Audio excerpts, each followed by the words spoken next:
Good morning, friends.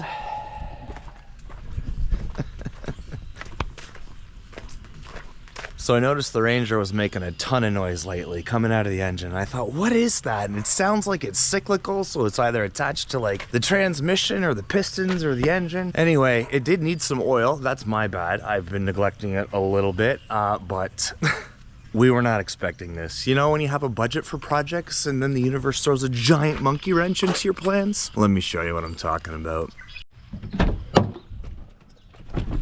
All right. Give her the old start.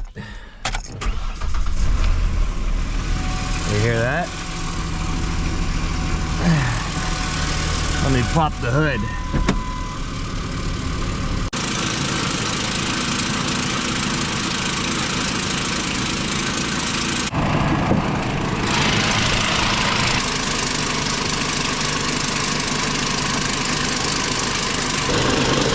I don't think that's a good noise.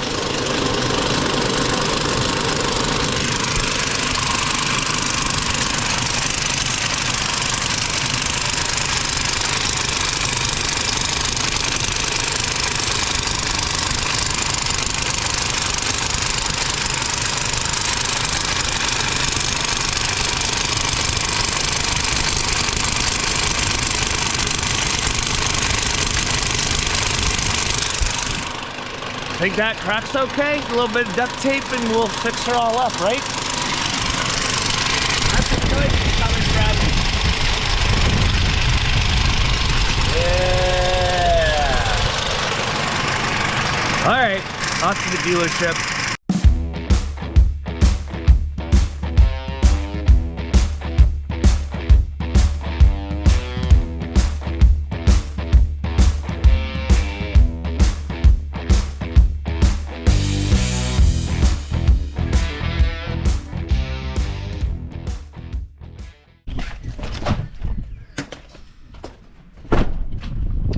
Truck made it to the shop. Back to the scheduled programming. Let's head over to the garage. Cabin garage. It's the garage now. So the plans are in and I want to share them with you. I'm going to put the camera inside the place and we'll switch back and forth between the blueprints and being actually in the space so you can see exactly what it is we're building.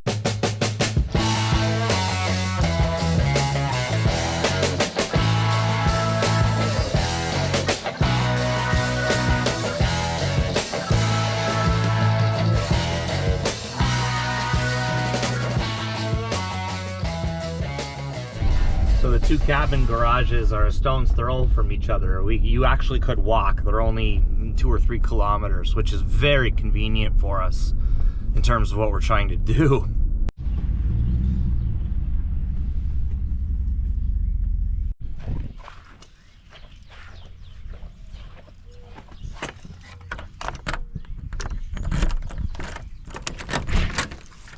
Hello, gorgeous.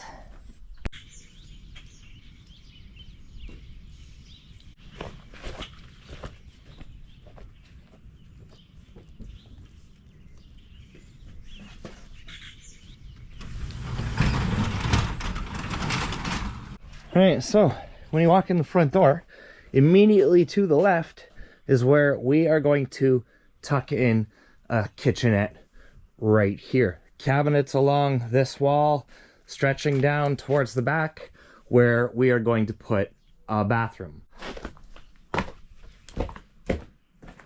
So beside the kitchen cabinet wall, this is going to go. There's going to be a bathroom tucked in here. Currently, there are no services on this property, but they are available at the street. So we have to get the connections installed, and then we have to run all the wastewater line and the water in line to this back corner on the north side of the property in order to get a bathtub and a toilet in that corner.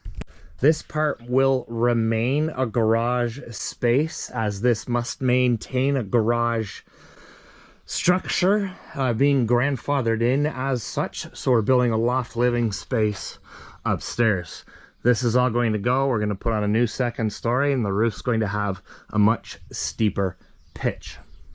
So now I'm standing in the corner where the new stairs are going to be, slash living space. There's going to be, you know, a wall here to block the garage space there, and then where I'm standing will be actual legal stairs going upstairs with the bathroom over there and with the kitchen in that corner. Okay, let's go upstairs and take a look at what's happening in that space. I can't wait for these to go. These are a little crickety, crockety, rickety rockety. All right. Oh boy. Somebody slept up here during the pandemic. Okay, we're in the upstairs, what's currently a loft. We're going to take this roof off. We're gonna build up the story, the second floor, another 2-3 feet, and then we're going to put another roof on with a much steeper slope. So it's full ceiling headspace in the middle of this loft room. Over here on this side, we're going to tuck in the dormer, and it's going to contain the ensuite shower and toilet for this loft bachelor type studio apartment. There's going to be another dormer here that faces that way. The lake is in that direction, providing more seating and, you know, nook office place here that doesn't affect this footprint. The whole building is about 25 by 25. That's not what the upstairs is going to be because of the knee walls here, right? They're going to remain so that we still have storage running on both sides where the dormers are here and here. But before we can do everything we want to do upstairs, we have to pour a foundation underneath the existing slab. This current garage sits on a 36-inch slab, and we have to have a 48-inch foundation around the perimeter. So we're going to dig and we're going to pour underneath the slab around the perimeter and underpin back in, providing the 4 feet of structural integrity underneath the current slab. All right, let's go look at that. Oh, jeez.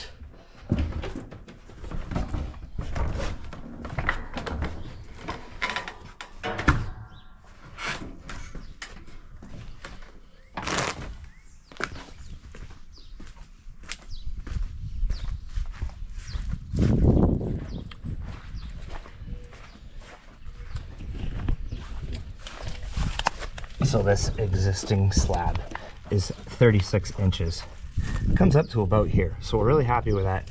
Goes down and it needs to be 48. So we're gonna dig along the perimeter all the way around. And the back of the building is actually going to come out to where that red line is. So the rest of this has to go, but to here we're gonna come out 2 more feet. That's legally where it can be in terms of the lot line at the back. So out 2 feet and then up. There's the back of the property. So they were using this for like boat storage and motorcycle storage. They had tarps in here. So this is just to keep people out. So we're gonna come out 2 feet. I guess these would probably be 16 inches on center, so somewhere in here. And then up even higher at the top.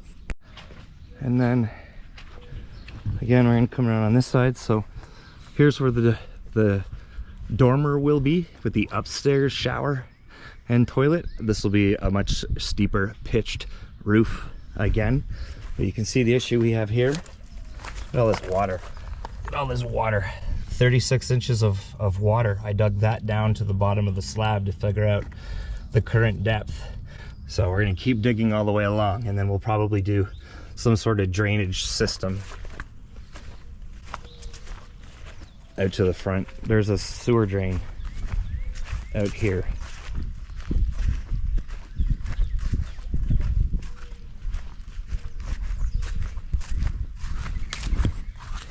Easy.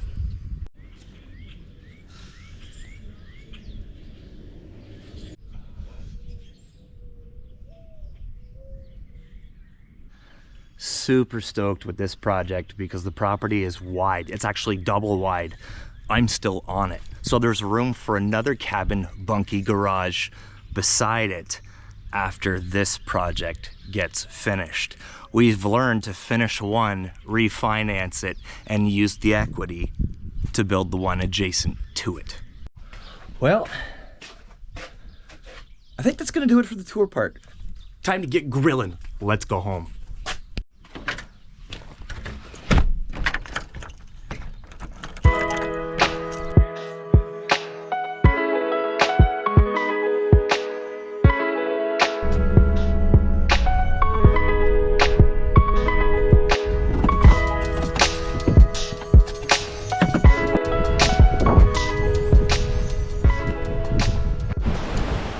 Not a bad spot, huh?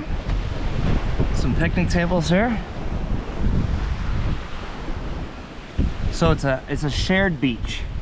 It's a private beach, but a shared beach. And so the residents that live on the horseshoe, you know, own the deeded rights to the beach access where I'm sitting. I love that about these beaches out here. We have flipped many multiple properties, and the community feel where everybody comes together to maintain, you know, clean up the sand, seaweed. It's a beautiful thing. And the community bonfires. The community bonfires. All right. Steph's probably wondering where I am. I'm stalling. It's practically the weekend, my friends. Okay, time to barbecue. Let's grill. It just started hailing. Look at the sky.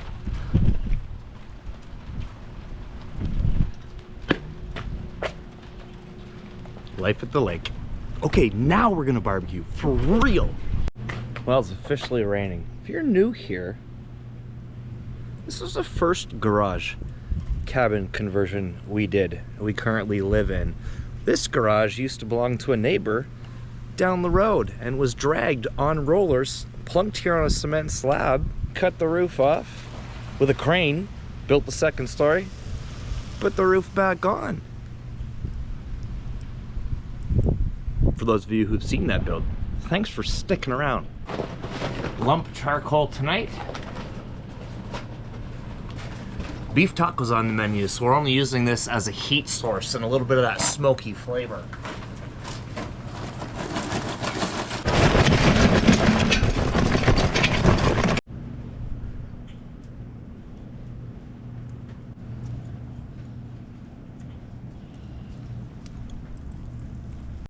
And while the charcoal lights, we are going to take our usual brain lake break.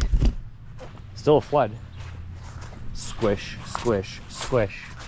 Still raining. The hail stopped. This kind of dried up. Wet season though, you know. Gotta get working on the pond here soon. She's looking good. Clear in that direction. Darker in that direction.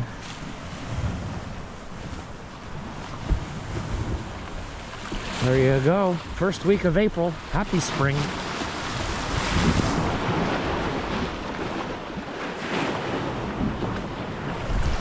And let's go check on the charcoal. Barbecue time. Beef strips. Gonna do them in a pan on the heat. Shake it around. Get the smoke in there from the convection from the Kamado Joe.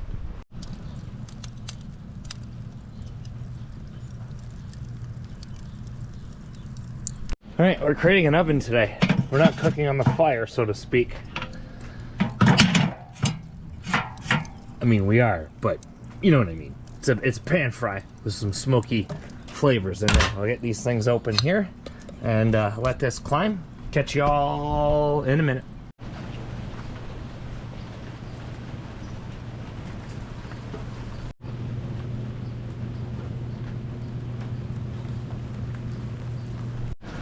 Well, it's raining now. I used the rest of the charcoal and just threw the bag on, get this flame going here. We're fighting the elements today.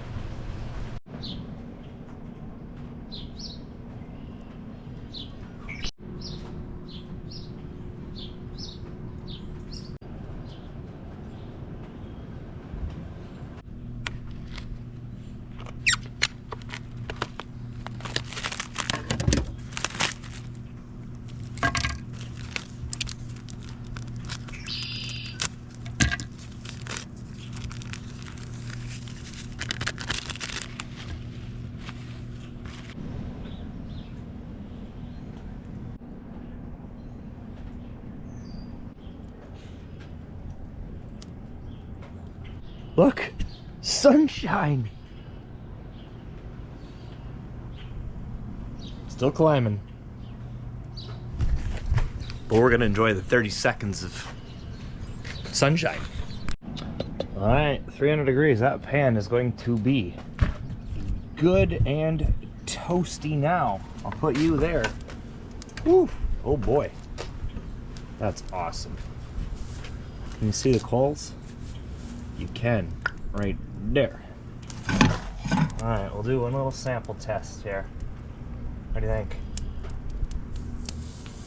Yep.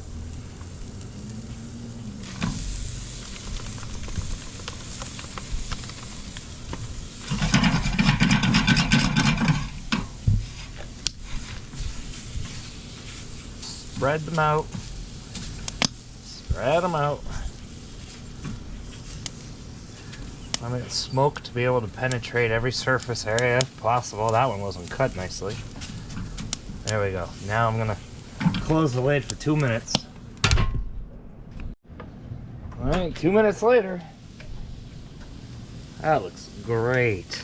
I might take some of these big ones and just fire them on there.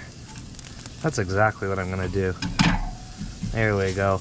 This, I'm gonna dice this again before it gets plated or served as like tacos, but I do want to keep some of that pink in some of these bigger pieces.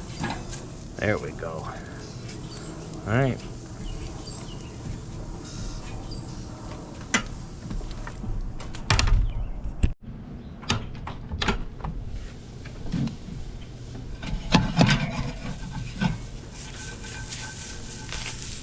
That'll do just fine.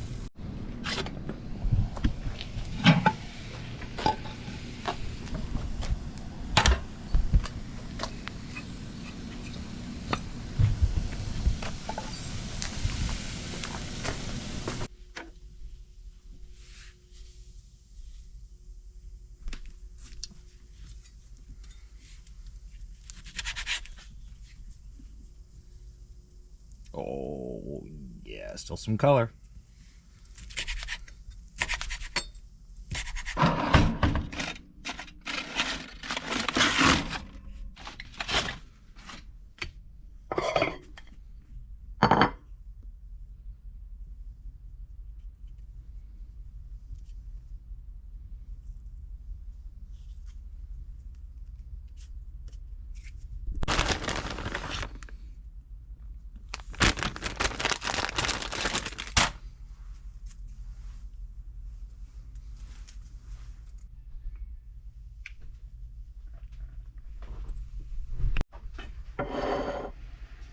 Kamado Joe Beef Tacos.